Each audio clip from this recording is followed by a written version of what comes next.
যার কারণে উনি সমস্ত সরকারের আমলে 1994 সাল থেকে এই 2024 সাল পর্যন্ত উনি বিভিন্ন পুরস্কারে ভূষিত হয়েছেন এবং ওনার সমস্ত কার্যক্রম ছিল লফুল।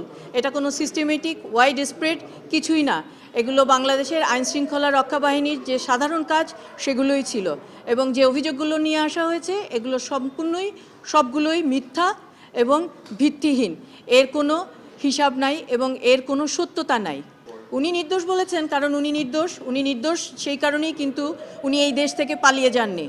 ওনার 6 তারিখে যখন ওনাকে অব্যাহতি দেওয়া হয়েছে, 7 তারিখে রাতে ওনাকে বাসা থেকে আর্মিরা ওনাকে ধরে নিয়ে গেছে, ওনাকে অ্যারেস্ট করে নিয়ে গেছে আর্মিরা। তখন তার নামে কোনো মামলা ছিল না এবং 16 তারিখে ওনাকে আবার ম্যাজিস্ট্রেট আদালতে ওনাকে উপস্থাপন করা হয়েছে এবং এই বিষয়ে 17ই আগস্টের 24-এর আপনারা একটা রিপোর্ট দেখবেন, প্রথম আলোতে আসছে। 3 বার পুলিশ তাদের যে প্রোডাকশনের যে নিয়ম আছে সেই নিয়ম অনুযায়ী 3 বার তাদের যে নিজেদের জবানবন্দি এটা তারা চেঞ্জ করেছে। এবং উনি যদি দোষী হতেন, ওনার যদি গিলটি থাকতো ওনার মনে, তাহলে উনি পালিয়ে যেতেন। উনি কিন্তু পালিয়ে যাননি। উনি একজন কমান্ডো অফিসার, বাংলাদেশের সেনাবাহিনীতে যেভাবে থাকা উচিত উনি ওনার সেই মর্যাদা নিয়ে আছেন এবং সেই মর্যাদা নিয়ে উনি শেষ পর্যন্ত উনি লড়ে যাবেন।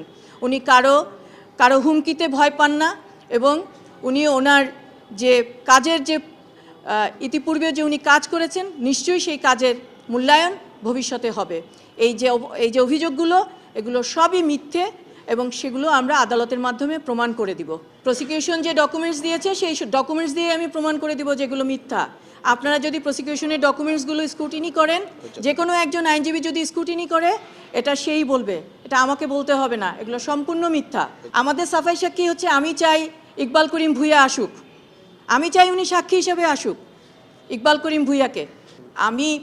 আমি অবশ্যই চাই, আমি অপেক্ষা করছি ওনার সাথে কথা বলার জন্য। একজন সেনাপ্রধান হয়ে উনি যখন সেনাপ্রধান ছিলেন তখন এই জিয়াউল হাসান এডিজির অপস হয়েছেন র্যাবের, এই জিয়াউল হাসান তখন প্রমোশন পেয়েছেন, এই জিয়াউল হাসান তখন পুরস্কার পেয়েছেন। তাহলে উনি কি একজন অদক্ষ সেনাপ্রধান ছিলেন? উনি তো ওনার অফিসার। এই যে প্রমোশনগুলো হয় আর্মিদের, জেনারেলদের সম্মিলিত মিটিংয়ের মাধ্যমে এই প্রমোশনগুলো হয়। একজন কিন্তু কাউকে প্রমোশন থেকে বঞ্চিতও করতে পারে না, প্রমোশন দিতেও পারে না। একজন সৈনিককে কখনো ল্যান্স কর্পোরাল করার কোনো ক্ষমতাও কিন্তু একজন সেনাপ্রধানের থাকে না।